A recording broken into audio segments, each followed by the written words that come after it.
Are you an MBA aspirant and looking for every single information related to MBA? So what are you waiting for? Subscribe to the channel now and press the bell icon right next to it. Hey, what's up everybody? This is Arshi Khan. You're watching MBA with Arshi Khan. So आप लोग MBA क्यों करते हैं? अब आप कहेंगे कि आप जॉब अप्रेजल के लिए MBA करते हैं या फिर करियर की में ग्रोथ के लिए MBA करते हैं. बट क्या सही में ऐसा होता है? What if I tell you कि आपकी जो डिजायर जॉब, जिसको आप डिजायर जॉब कहते हैं, वो रियल में डिजायर होती ही नहीं है, या फिर इंडिया में MBA की अपॉर्चुनिटीज इतनी लेस हैं कि आप बिलीव ही नहीं कर सकते हैं. वैसे अगर हम ह्यूमन बीइंग्स की बात करें तो we can never be satisfied. अगर हम जॉब कर रहे हैं तो हमें अप्रेजल चाहिए. अगर हमें अप्रेजल मिल गया तो हमारे पास मास्टर्स नहीं, हमें मास्टर्स करना है. हमने मास्टर्स कर दिया तो हमारी जॉब चली गई, हमें जॉब चाहिए. तो ये एक ऐसी लाइफ है जिसमें सेटिस्फेक्शन कभी नहीं है. You can be never satisfied. You want more and more and more and more and more and there is no full stop in more. आज की वीडियो में हम बात करेंगे कि MBA में जॉब डिस्ट्रीब्यूशन है क्या इंडिया के अंदर.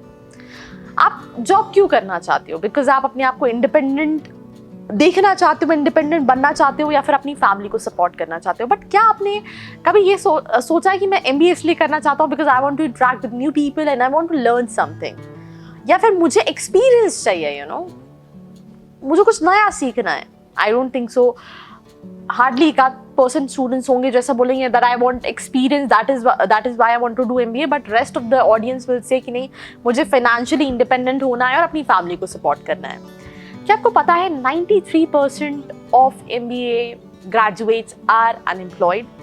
अब आप कहेंगे ऐसा क्यों? MBA का तो ट्रेंड ही बहुत ज़्यादा है. तो इसका मैं आपको एक छोटा सा एग्जाम्पल देती हूँ. देयर वाज अ टाइम, एक समय था जब MBA की बहुत वैल्यू हुआ करती थी. अगर किसी कंपनी में किसी ने MBA कर लिया तो वहाँ का स्टार प्लेयर हुआ करता था, बिकॉज इंस्टीट्यूशंस बहुत कम हुआ करते थे. इंस्टीट्यूशंस कम हुआ करते थे तो होता क्या था, एक सिंपल सी चीज़ है कि हर किसी को एडमिशन नहीं मिलता था, राइट? और हर किसी को एडमिशन नहीं मिलता था तो इसीलिए उसकी वैल्यू बहुत होती थी. अभी इंडिया में 5,000 से भी ज़्यादा कॉलेजेस हैं जो MBA कराते हैं, जिनकी फीस 10,000, 20,000 से लेके 10 लाख, 20 लाख तक है. अब लेट्स से कोई कॉलेज की फीस 20,000 रुपए है, वो बहुत ज़्यादा रिनाउंड कॉलेज नहीं है, गवर्नमेंट उसको उतना फंड नहीं कर रही है, तो वो कैसे वो कार्यक्रम, कैसे वो एक्सपोजर दे पाएगा एक स्टूडेंट को? तो दैट इज द रीजन, जब हर कोई करने लगा तो उसकी डिमांड जो है वो खत्म हो गई. मैं एक और आपको चीज बताती हूँ कि कैसे MBA में जॉब का डिस्ट्रीब्यूशन है. सबसे पहले अगर आप कोई भी B स्कूल को टारगेट कर रहे हो तो ये बहुत मैटर करता है कि वहाँ का करिकुलम क्या है. एक स्टूडेंट का कहना है कि मैं लेट्स से एक कॉलेज में 5 लाख फीस सबमिट कर रहा हूँ और एक कॉलेज में 10 लाख फीस सबमिट कर रहा हूँ, दोनों का एवरेज पैकेज सेम है. बट एवरेज पैकेज के साथ साथ करिकुलम सेम है या नहीं, ये एक बहुत इंपॉर्टेंट चीज़ है. अब कुछ लोग ये भी कहते हैं कि टॉप 50 B स्कूल से करने का ही कोई सेंस है, बट ऐसा नहीं है कि अगर आपने टॉप 50 B स्कूल से कर लिया तो आपकी लाइफ सेट है. ये भी एक मिथ है, क्योंकि मैं कई सारे लिंक्डइन पे भी लोगों को देखती हूँ जो टॉप B स्कूल से पास आउट है, उन्होंने कहीं जॉब भी मिल गया, प्लेसमेंट भी मिल गया, बट सिनेरियो ऐसा रहा कि उनकी जॉब्स नहीं रही and they are still looking for opportunities. So it's not like कि अगर आप टॉप 50 B स्कूल से करते हैं तो ही आपका करियर अच्छा है. ये एक चीज़ है कि अगर आप टॉप 50 B स्कूल में जाते हैं तो कहीं ना कहीं कंपनी को ये लगता है कि आप कैपेबल हैं, लाइक आपके अंदर कैलिबर जो है वो नेक्स्ट लेवल है, बिकॉज हर किसी को एडमिशन वहाँ पर मिल नहीं पाता है. अब ये टॉप 50 B स्कूल अगर आप NIRF के हिसाब से सेलेक्ट कर रहे हैं तो उसमें अगेन एक और चीज़ है कि NIRF की रैंकिंग में placement is not the factor. तो अगर आप ये पेड रैंकिंग देख रहे हो तो उसमें से आपको कई सारे कॉलेजेस ऐसे मिल जाएंगे जो टॉप 50 के लायक ही नहीं है. तो ये भी एक और चीज़ है जो आपको समझने की ज़रूरत है. सबसे पहले अगर हम स्टार्ट करें कि 56% of MBA jobs are in the field of sales and marketing. Marketing की फील्ड में सबसे ज़्यादा जॉब है एंड ये ट्रूथ है. मतलब आधे से ज़्यादा जॉब, भले वो B2C distribution, FMCG distribution, telecom, corporate institution, government, e-commerce category management, market research, BFSI sales, tech product management, general management. अब इसमें सेल्स की भी है. वैसे MBA करने के बाद स्टूडेंट्स नहीं चाहते हैं कि उन्हें सेल्स की जॉब करनी पड़े, बट सेल्स भी is a part of marketing and sales as a specialization. Then उसके बाद अगर हम बात करें तो 25% job distribution is in this field of IT. Digital and online platforms जो है वो बूम कर रहे हैं, न्यू एरियाज है, and that is the reason कि ये सेकंड ऐसी फील्ड है जहाँ पे 25% जॉब्स हैं। अब किन किन फील्ड में? Technology consultant, pre sales, analytics, business analyst. Then 11% job distribution जो है वो फाइनेंस सेक्टर में है, जो कि रिस्क मैनेजमेंट में है, इक्विटी रिसर्च में है, और ये एरियाज जो हैं वो 11% पे आके सीमित हो गए हैं। ऑपरेशंस में 6% है जॉब अपॉर्चुनिटीज, भले वो सप्लाई चेन मैनेजमेंट हो, सर्विस ऑपरेशन हो, ये सारी प्रोफाइल्स में। Then last but not the least, अगर हम एचआर में बात करें तो आपको सुन के शॉक होगा कि सिर्फ 2% जॉब हैं एचआर इंडस्ट्री में। मतलब बहुत ही कम।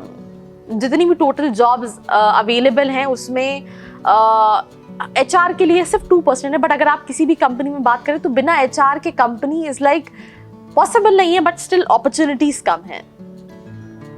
अब अगर हम इसका ब्रेकअप देखें तो ये जॉब्स इतनी कम क्या है, मैं आपको एक और चीज बताती हूँ। कंपनी में एवरी सेक्टर में डिमांड किस चीज की है? एडमिनिस्ट्रेशन की, इंडस्ट्री अवेयरनेस की, नेगोशिएशन की, पीपल मैनेजमेंट की, बिजनेस मॉडलिंग की, रिपोर्ट राइटिंग की, टेक्नोलॉजी अवेयरनेस की, ability to handle persistent and persuasive की, स्ट्रॉन्ग इंटरपर्सनल स्किल्स की, नेटवर्किंग स्किल्स की, ability to plan and strategise, subject matter expert. ये सारी चीज की बात है। लोग कहते हैं कि MBA is a practical course, but majority of B schools में ये पढ़ाया ही नहीं जाता है। They are basically doing is for the sake of degree. इस चीज़ को एक एग्जाम्पल से कोरिलेट करती हूँ कि आप सभी ने ग्रेजुएशन कर रखा है। आप एक क्वेश्चन अपने आप से खुद से पूछना और मुझे कमेंट सेक्शन में इसका जवाब जरूर देना। आपने जो ग्रेजुएशन में पढ़ाई की है, क्या आपको सही में वो प्रैक्टिकली बनती है? जो आपने 3 साल is not a small period of time. 3 साल आपने जो पढ़ाई की है, क्या आपको प्रैक्टिकली बनती है? अगर जवाब हाँ है तो कंग्रेचुलेशन आपके लिए, फ्यूचर में बहुत सारी अपॉर्चुनिटीज है। बट अगर जवाब ना है, मुझे लगता है आधे से ज्यादा लोगों को तो पता ही नहीं होगा कि उन्होंने ग्रेजुएशन में BTech, BBA, BCom किया क्यों है। अगर उनसे पूछा जाएगा कि what is the definition of engineering, क्योंकि ये मैं कई सारे लोग से पूछती हूँ जिनके मैं इंटरव्यूज लेती हूँ, उनको उसी का नहीं पता है। वो एक डेफिनेशन बोलते हैं जो ना उनको समझ में आती है ना मुझे समझ में आती है। और ऐसे इंजीनियर्स हैं, ऐसे BCom ग्रेजुएट्स हैं, ऐसे BSc ग्रेजुएट्स हैं, ऐसे BBA ग्रेजुएट्स हैं। और अगर आप वैसे ही सेम पैटर्न में MBA करते हैं तो यही हाल है। ये 93% जॉब्स नहीं है। उसका रीजन ये है कि लोगों के पास डिग्री है, लोगों के पास स्किल्स नहीं है। कंपनी को अभी भी मैन पावर चाहिए, बट स्किल मैन पावर चाहिए। लेट्स से आपको ड्राइवर चाहिए और आपके पास 2 ऑप्शन है, एक जिसके पास हार्वर्ड की डिग्री है बट उसको ड्राइविंग नहीं आती है, और एक दूसरा इंसान जिसको ड्राइविंग आती है और साथ ही साथ डिग्री है, बहुत अच्छे भी स्कूल की नहीं है। आप किसको हायर करेंगे? आप ऑब्वियसली उसको हायर करेंगे जिसको ड्राइविंग आती है, बिकॉज आप अपना करियर रिस्क में नहीं डालेंगे, अपनी लाइफ रिस्क में नहीं डालेंगे। दूसरी एक और बहुत इंपॉर्टेंट चीज की कंपनीज क्यों पीछे भागती हैं IIMs के स्टूडेंट के लिए, बिकॉज वहाँ वो प्रैक्टिकल एक्सपोजर दिया जाता है, वो पढ़ाया जाता है, आपको केस स्टडीज दी जाती है, आपको अपॉर्चुनिटीज दी जाती है, और बच्चा IIMs के अंदर जाने के लिए सारी चीज़ों के लिए प्रिपेयर करता है। भले वो लाइक आपके कैट की एग्जामिनेशन की बात हो, रिटन एबिलिटी टेस्ट की बात हो, पर्सनल इंटरव्यू की बात हो, कैसे टैकल करना, ये सारी स्किल्स पे जज किया जाता है, and that is the reason उनका प्लेसमेंट होता है। तो आपको भी ये समझना है कि आप अपने आप को किस कैटेगरी में डालना चाहते हो। क्या आप अपने आप को एक ऐसी कैटेगरी में डालना चाहते हो जो कि MBA या PGDM सिर्फ for the sake of degree कर रहा है? हो सकता है आपकी फीस बहुत कम लगे, हो सकता है कि लाइक आपको बहुत ज़्यादा लाइक डिफिकल्ट ना हो, बट लॉन्ग रन में आप ज़्यादा लंबा नहीं चल पाओगे। आपको एक और लाइन बताती हूँ जो राजेश जी ने कही थी, राजेश खन्ना जी ने, हु वाज अ एक्टर, कि जिंदगी लंबी होनी चाहिए, बड़ी नहीं। तो दैट इज व्हाट इम्पोर्टेंट कि अगर आप कोई कोर्स कर रहे हो, किसी भी उसके लिए चाह रहे हो, तो you need to have practical skills. जो कंपनी में नीड है, जो कॉर्पोरेट्स को नीड है, उनको डिग्री की नीड नहीं है, उनको स्किल्स की नीड है। डिग्री इज समथिंग जो कि इम्पोर्टेंट रहेगी, राइट, बट डिग्री के साथ साथ skills is more important for companies.